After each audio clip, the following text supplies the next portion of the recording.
Mais pourquoi c'est si compliqué de compter en français? Comment on en est arrivé à des nombres qui ressemblent à des calculs? Alors, il y a une explication historique, c'est ce qu'on va voir dans cette vidéo. Je m'appelle Sébastien, je suis professeur de français et j'aime bien connaître l'évolution de la langue et comprendre pourquoi les choses sont comme elles le sont aujourd'hui. Et oui, compter en français, c'est toujours un problème pour mes étudiants, mais avec un peu de patience, on y arrive. Alors déjà, il faut savoir que ça n'a pas toujours été comme ça. L'ancien français utilisait un système décimal. 30, 40, 50, 60, 70, octante, 90, qui est tiré directement du latin. Et d'ailleurs, dans les toutes premières traductions de la Bible, tirées du latin, justement, on retrouve ce vocabulaire. Au Moyen Âge, au XIIIe siècle, la tendance a été de passer au système vicésimal ou vigésimal, donc sur la base 20. 20, c'est les doigts du corps, les 10 doigts de la main et des pieds. Et c'était une tendance donc dans toute l'Europe, mais aussi dans des civilisations en Amérique ou en Asie. Et donc, ce n'était pas une exclusivité française d'adopter ce vocabulaire sur la base 20. D'autres langues aussi, comme le basque, le danois, l'albanais, ont un vocabulaire aussi sur cette base 20. Et d'autres langues encore. Par exemple, l'anglais, justement, l'anglais utilise aussi le mot score pour 20. William Shakespeare utilise ce mot dans ses livres pour parler de distance. Et aussi, Abraham Lincoln, dans un discours à Gettysburg en 1863, ce qui n'est pas vieux, a encore utilisé ce mot. Il disait Fourscore and 7 years ago, our fathers brought forth on this continent a new nation. Donc, fourscore and 7, 4, 20 et 7. Et donc, ce vocabulaire, on retrouve aussi dans d'autres aspects économiques. Par exemple, la plus petite pièce de monnaie était la pièce de 5 centimes et était appelée le sou, parce que 20 sous faisait un franc. Et on retrouve encore des expressions comme ça ne vaut pas 4 sous, ça ne vaut rien.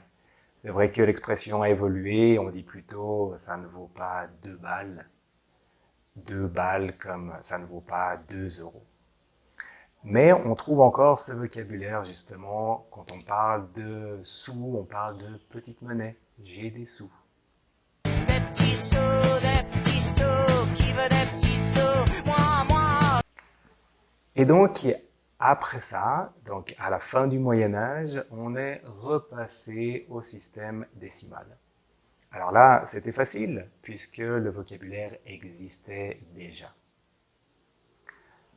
Mais pourquoi alors est-ce qu'on s'est arrêté en chemin? Parce qu'on a adopté 30, 40, 50, 60, mais pas la suite. 70, 80, 90.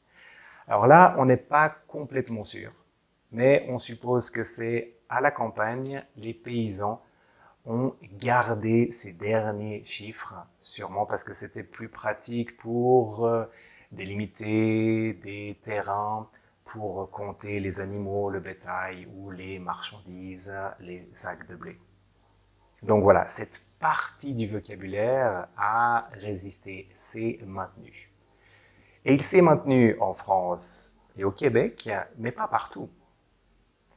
En Suisse, on utilise le système décimal complet, 70, 80, 90. Et en Belgique, 70, 80, 90.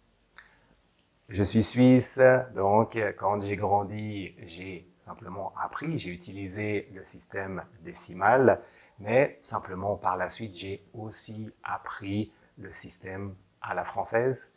Et généralement, c'est ce qui se passe avec les Suisses et les Belges, ils connaissent les deux manières de compter. Mais avec ça, alors, est-ce que les Français sont forts en calcul, vu que les nombres sont des calculs?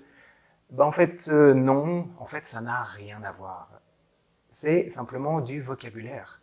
Comme ça, c'est 15, il y a un mot pour 15, eh bien, le mot, là, c'est pour 95.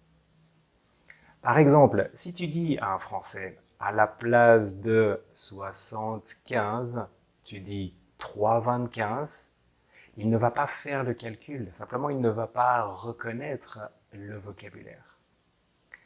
Et justement, alors, si les Suisses et les Belges connaissent les deux manières, est-ce que les Français aussi connaissent les deux manières? Ça dépend, là encore. Les Français à l'est du pays, donc proches de la Belgique et de la Suisse, en général, oui, ils connaissent le vocabulaire, donc ils comprennent. Mais à Paris, au centre, à l'ouest, simplement, ils n'ont pas l'habitude d'utiliser ce vocabulaire, donc ils ne comprennent pas. Donc voilà, j'espère que cette explication t'a été utile. Je sais, c'est toujours compliqué au début, mais avec un peu de pratique, on y arrive. Je te dis à bientôt dans une prochaine vidéo.